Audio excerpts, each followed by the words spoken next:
নমস্কার, আমি সুমনা। আমাদের সেক্রেটারি আপনাদেরকে জানিয়েছেন শিশুদের আর্থিক সহায়তার কথা। সেই বিষয়ে ডিটেলস আমি আপনাদেরকে জানাচ্ছি।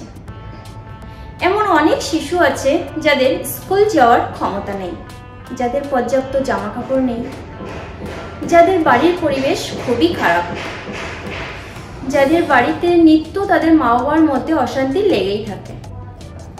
এমন একটা পরিবেশের মধ্যে থেকে একটা শিশু কিভাবে বেড়ে উঠবে বলুন?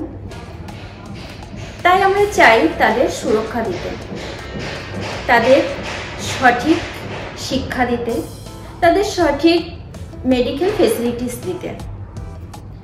আপনারা এগিয়ে আসুন। তাই বলছি, প্লিজ আপনারাও সহযোগিতা করুন, ওইসব বাচ্চাদেরকে সাহায্য করুন শিশু বিকাশে, যাতে তারা জীবনে ভালোভাবে বাঁচতে পারে। আমরা তো আছি, আপনারাও এগিয়ে আসুন। আজ এই পর্যন্তই। আগামী দিন আবার দেখা হবে অন্য কোনো টপিক নিয়ে। নমস্কার।